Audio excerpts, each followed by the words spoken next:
I want to commend them, the organisers, for such a massive turnout. I have been in Scotland a number of times, and this has to be one of the biggest parades I have seen. So well done to you all.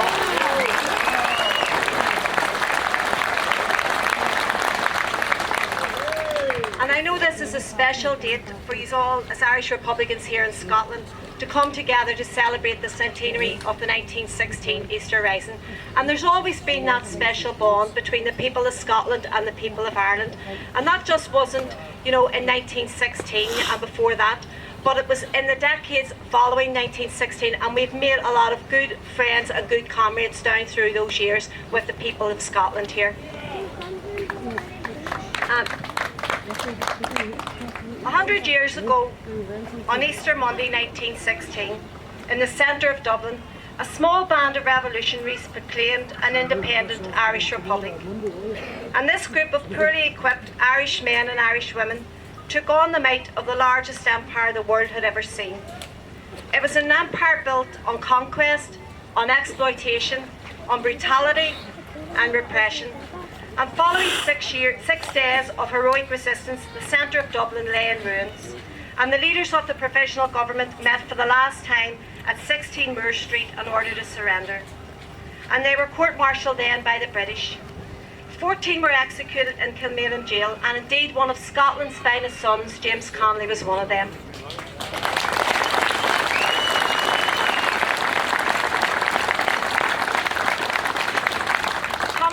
Was executed in Cork, and Roger Casement was hanged in London.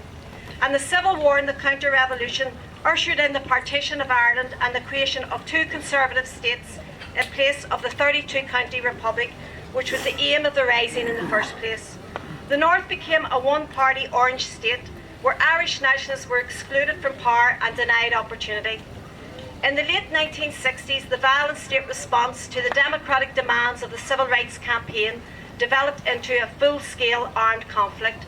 And I know that right across the world that we have this year celebrated the 1916 leaders, 1916 Rising, and the leaders who died, who fought and died in that rising. But we also wanted to pay tribute, and we have paid tribute, and we do that today again, to all of those who fought for Irish freedom right throughout the decades since 1916, who stood by Ireland and stood by the Republic, because there's no difference to any of us. There's absolutely no difference.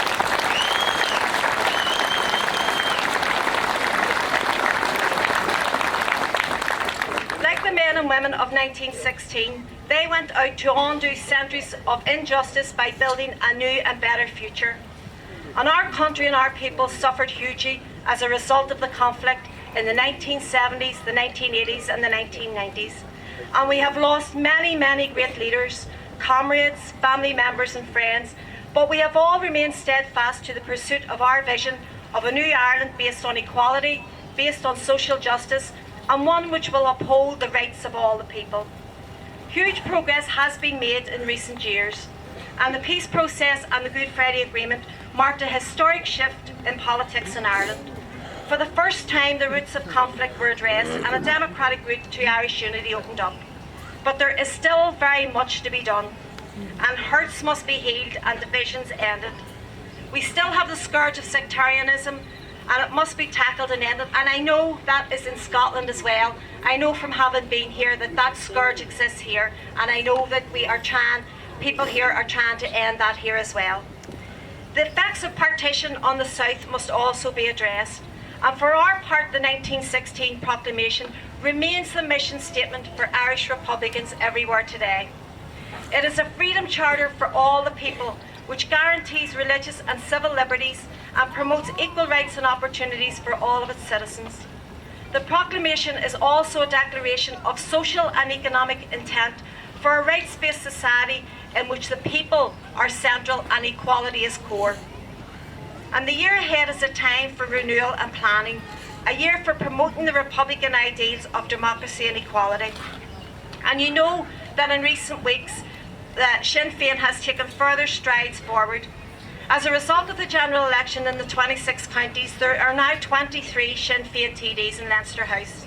And we have increased our representation in the Senate And after last week's elections, we return in force to the Assembly with 28 Sinn Féin MLAs. But it's not about people being elected, it's what we do with that political strength once we're there. And we have a mandate now to continue with that very important work. A mandate to deliver a future of equals, a mandate to deliver a society of equals for all the citizens. And it is clear that had Pearse and Connolly and their comrades gone on to form a working government, the Ireland today would have been a much better place and a fairer and more equal society. So that's the very challenge that faces all of us now. We must give our children the best possible chance to fulfil their potential and to live happy, full and contented lives. An Ireland which is the best place to grow up in, to grow old in and to enjoy life in, of our core values. I just want to also pay a special tribute to the women who took part in the 1916 Rising. Before the volunteers left the GPO, Pádraig Pearse told the women that the fight would never have lasted so long without them. And when the history of that week would be written, the biggest honour and credit should go to the women. So I want to salute all our sisters in struggle, because there can be no freedom in Ireland or Scotland or anywhere else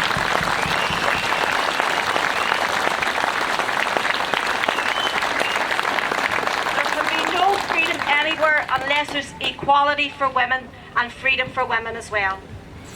The reactionaries and the revisionists, when they speak about 1916 Rising, they talk about it being wrong. But we all know it was right. The men and women of that rising were right. It was republic against empire, republicanism versus imperialism, and we stand by and still stand for that republic. Pearse put it very well when he said at his court-martial, "You cannot conquer Ireland, you cannot extinguish the Irish passion for freedom." And Connolly too, when he faced his court-martial, unbowed and unbroken, told them, "We went out to break the connection between this country and the British Empire and to establish an Irish Republic."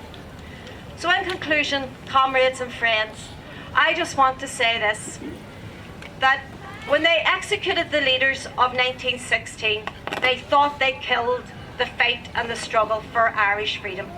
And I go to events like this and I talk to people all over the world.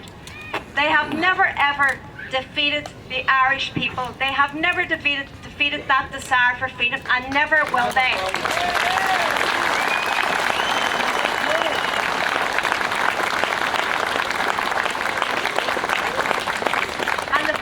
Tribute we can give to those leaders of 1916, particularly today as we're speaking in Scotland, to James Connolly, who was a socialist, who was a Republican, and who was a man who fought